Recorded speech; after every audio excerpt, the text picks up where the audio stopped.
اسی طرح فلاح پانے والوں کا ذکر سورہ حج آیت نمبر 77 میں ان الفاظ میں آیا ہے،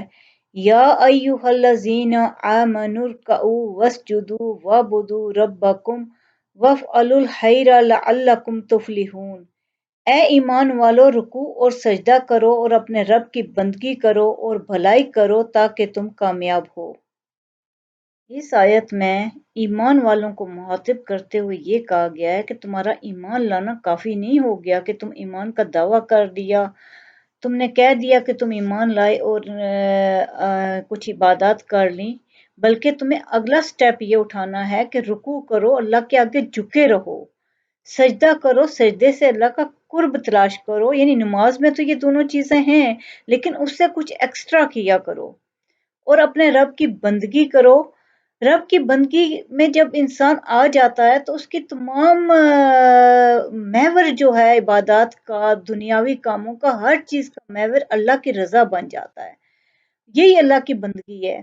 کہ جب جو بھی تم دنیا کام کرو گے وہ تمہارا کام کا مطمع نظر کیا ہونا چاہیے، اللہ کی رضا ہونا چاہیے۔ پھر چاہے تم کسی انسان کی بیمار کی عیادت کرنے کے لیے جاؤ گے تو یہ نہیں سوچنا کہ میں اس کی عیادت اس لیے کروں گا کہ کل وہ میرے لیے آیا تھا، بلکہ تم نے کیا سوچ کے جانا ہے کہ اللہ کیا حکم ہے، اللہ کی رضا ہے، اس لیے جانا ہے۔ پھر تمہاری ہر کام کا محور و مرکز صرف اللہ کی رضا ہو جائے گا، اور جب بھی کسی انسان کے ہر کام کا محور و مرکز اللہ کی رضا ہوتا ہے تو جب اللہ کی بندگی آ جاتی ہے تو پھر وہ کوئی غلط کام نہیں کر سکتا، اس کا ہر کام عبادت بن جاتا ہے۔ یہاں تک کہ انسان رزق حلال کمانے جا رہا ہے تو وہ اس کی عبادت ہے، جتنی دیر میں وہ جاب کر رہا ہے، جتنی دیر میں وہ اللہ تعالیٰ کے احکام کے تحت کر رہا ہے تو اس کی بندگی ہے، عبادت ہے، لیکن اس کی نیت کیا ہونی چاہیے کہ میں اللہ تعالیٰ کی رضا کے لیے یہ کما رہا ہوں کیونکہ مجھے حکم ہے اللہ کا، رزق حلال کھانے کو حکم ہے، رزق کے لیے کوشش کرنا، جدوجہد کرنا اس کی عبادت بن جائے گی۔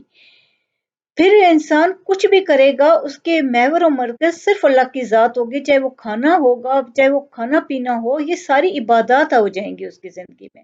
وہ رب کی رضا اور رب کی رضا کے لیے کرے گا، رب کے لیے کرے گا، اس کے حکم کے تحت کرے گا تو یہ سب چیزیں اس کی بندگی میں آ جائیں گی۔ لیکن یہاں تک بھی نہیں کہا گیا، ایک اور حکم دیا گیا ہے کہ بھلائی کرو، خیر کا کام کرو،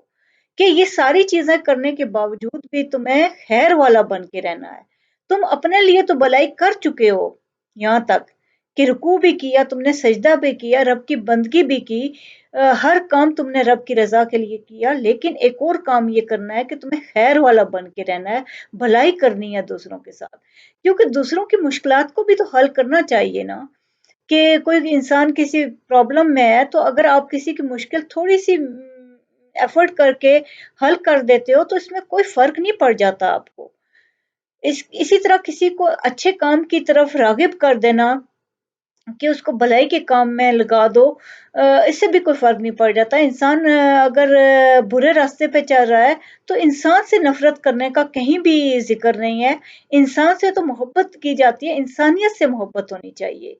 کہ آپ اس کو غلط کام سے آہستہ آہستہ اچھے کام کی طرف بھی شفٹ کر سکتے ہو۔ یہ نہیں ہے کہ اس کو یہ کہہ دو کہ یہ تو ہے ہی فلاں، اس میں ہے ہی فلانی خرابی تو اس سے ہم نے کنارہ کش کر لیا، ایسا بالکل نہیں اللہ تعالیٰ کہتے۔ اللہ تعالیٰ کہتے ہیں اس کو بھلائی کی طرف لے کے آؤ، اس کو بھی خیر کے کاموں میں لگاؤ کہ دوسروں کو بھی آپ سے فائدہ پہنچے، کیونکہ جب آپ رب کی بندگی میں آ گئے ہو آپ کی زندگی تو مکمل طور پہ سنور چکی ہے، لیکن آپ کی زندگی مکمل طور پہ کب سنورے گی؟ جب آپ سے جڑے ہوئے لوگ بھی خوشحال ہو جائیں گے، خیر کے حامل ہو جائیں گے۔ جیسے آپ اپنی زندگی میں خیر